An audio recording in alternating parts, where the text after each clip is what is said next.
There's always assholes. Hold on, let me go get a wine glass.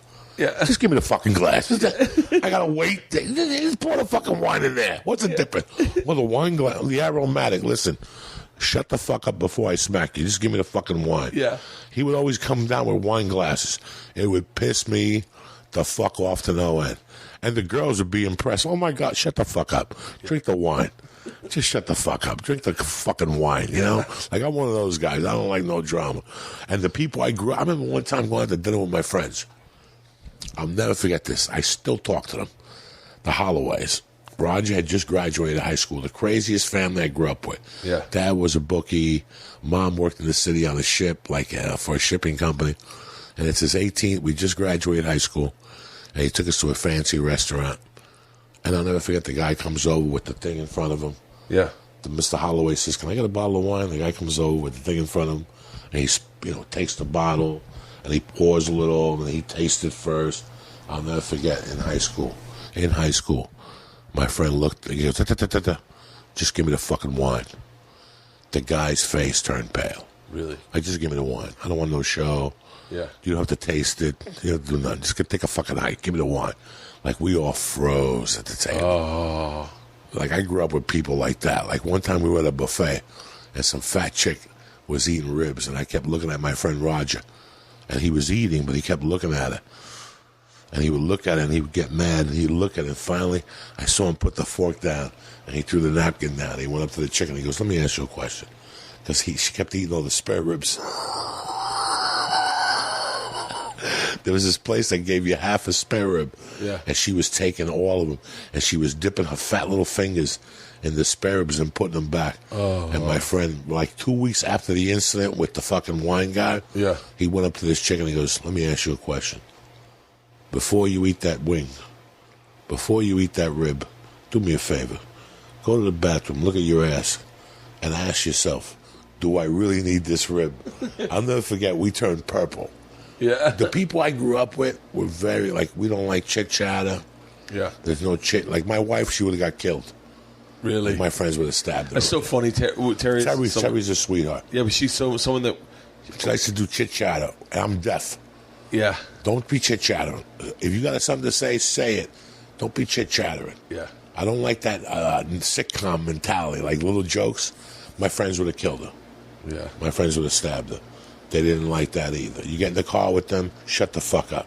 And now, what my parents do, your parents do it completely different. Yeah. I would watch the Waltons and go, I want to dump these motherfuckers for the Waltons. I'd watch a TV show and go, why can't I have a family like that? They're normal. They pray, they eat. These fucking crazy. Say goodnight to each other at the end. They say goodnight to each other at the end. That's what I yearned for. But it was around me. So when I was 16, I found some. Once my mom and stepdad broke up, my mom was holding it in the basement, hidden downstairs. And one day I went downstairs to get like a wrench, and I saw this weird thing, and I went over and I opened it, and it was fucking blow. A lot of blow. Is this the first time you ever did blow? This is the first time. And I took some, and I saved it. I took it like in July. And I saved it. I had it hidden. When I was about 12, I dated this girl, New Yorker. And my mom was really concerned because every afternoon, me and this girl would shoot to my house at 3, and I just locked the door. And my mom thought I was fucking, but I really wasn't fucking. I was just in there dry humping, sucking her titties. But at the bar, there was this weird guy. His name was Tati. He was a Cuban guy. Yeah. And one day, Tati caught a wind of my mom going, I can't believe him. He locks himself in. I'm going to have to go home every day at 3. I don't want to have a grandmother and all this shit. Yeah.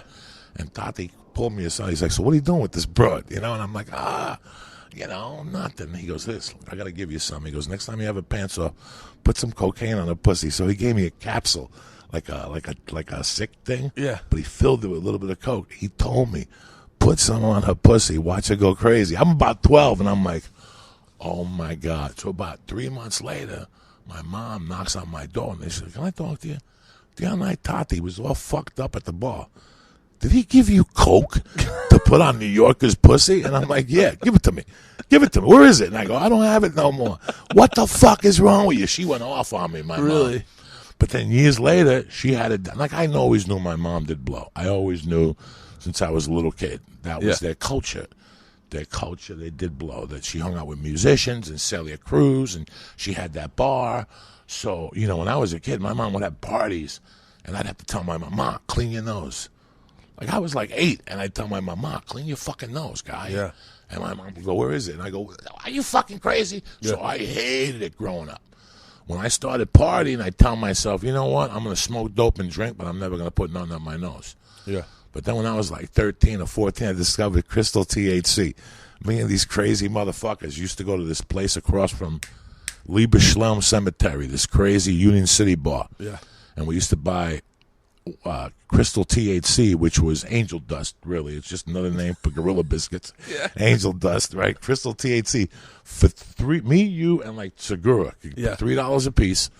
And we'd do one line a piece, and we'd be blasted for 8 hours. Really? I didn't get it. Oh, you didn't like it? No, I didn't get it. Oh, yeah. I didn't get it. And I'll never forget. The day he got signed and he got his first deal, yeah, the big news in town was that he walked into 3 yards naked.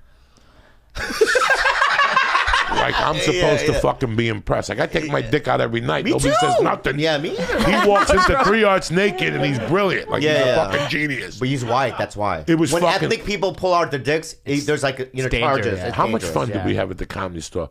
Do you remember that night that there was a girl heckling?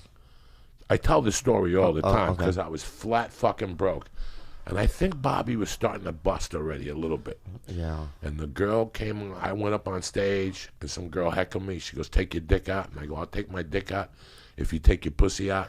It was a Friday at about a quarter to 1 in the morning. Fear Factor was just coming on, and fucking this chick came on stage, dropped her pants, took a little clam out, and had a little fucking thinness of hair right above the clit. Dropped her pants, and I took my dick out. And Bobby Lee and Joe Rogan came to this. I remember people who were standing outside ran in. Oh, my God. The place was packed. And Bobby Lee and Joe Rogan were throwing money at me. And me, I was so broke, I actually picked up that and bought a gram of blow from fucking Chewy. You understand me? Yeah. Like, I think I got $27 on the stage. I was so happy. Yeah. I had a gram of blow and a pack of cigarettes. I'm good. For taking out my dick, that's success, Jack, on a Friday night at the store. Plus, I'm getting 15 next Friday. Joe showed me a photo at the Brea Improv of you in the bathroom with a girl. And I've never seen so many veins on a penis. That was crazy. That's right. Do you remember that? That's right. Your penis is so veiny. Yes, that's You like it? I don't fucking know. I'm an old man. I know, but do you like the veins and all that? What the fuck? I don't know. What do you mean? It's like bang. It doesn't matter if I like it. It doesn't matter what I No, like. I'm just giving you props. I'm not making fun of you. No. I don't know. I don't know. Congratulations with all the veins. That means the blood's coming through the blood's nicely. coming through nicely. Yeah. You gotta have blood. I wish I could write more, faster, which is a pain in the ass. You mean like books or material? Material. Oh, Joey. Can I tell you the problem? The problem with you is that you don't realize the funniest shit you say sometimes. The thing I've always said about you that blows me away is you say things that in passing, that you're just so naturally funny. You say things in passing that would be in my act tomorrow. My favorite one of my favorite things you've ever said, I don't know if you've ever used it in a special, was you were talking about... Same thing for running. No matter what you do, when you wake up early and do it, that you don't have a gun to your head. You just do it out of the kindness of your ball sack. There you go, a little something for the podcast. That's some onions I had at lunch. I went over and had the fucking albacore, sizzling albacore at Sushi Dan. Oh, really? It's sliced albacore, no rice, with onions, big chunks of garlic, and jalapeno. You take the soy sauce, you throw a chunk of wasabi on it, you mix it up good, and then you pour it over the albacore. No points on Weight Watchers. Soy's got no points, wasabi's got no points, and fish with no rice got no points. Oh, my God. And you inhale that like a savage, and then I had a little Philly roll just to balance me off. I didn't have the salmon lunchbox. So I had 4 points in the Philly roll and 0 for fucking albacore. Like a soldier, but I'm going to be farting all night. And tomorrow on the plane, once that garlic develops and conglomerates in your stomach, you know, one thing I don't get up when those people, when they fart real bad on a plane, it's because they took the early flight. And you didn't get a chance to shit. And now you hold it in for 2 hours on that flight. You ever hold a fart in twisted? Dude. or garlic shit. Like if you ever go to that garlic restaurant, the first Stinking shit, Rose? go to the Stinking Rose and see what comes out the first time you shit. The garlic cleans you out. Dude, I went to the Stinking Rose with my parents one time and went and played golf the next day. Oh. And all of us were just Farting and stinking. dude. And don't plan. Those farts smell. Oh, it's like when you go to Benihana. That's that certain sauce, the ginger sauce. Oh my That god. shit will fucking take your stomach. Did you go on that thing yet, the Swiss Chris? No, what's that? I lost like fucking 5 pounds. What is it? It's a pill. You go on Amazon. It's a Ali Sadiq thing. He lost 12 pounds on it. You go on Amazon the first week, you drop 2 pills. And the second week, you drop 4 pills.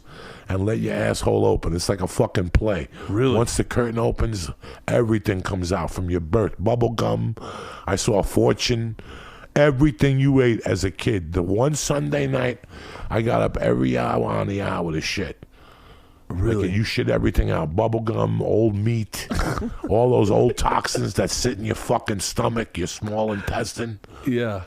You shit. So what's the name of the pill? I want to get it. Swiss Chris. Swiss you go on Chris? that for 2 weeks.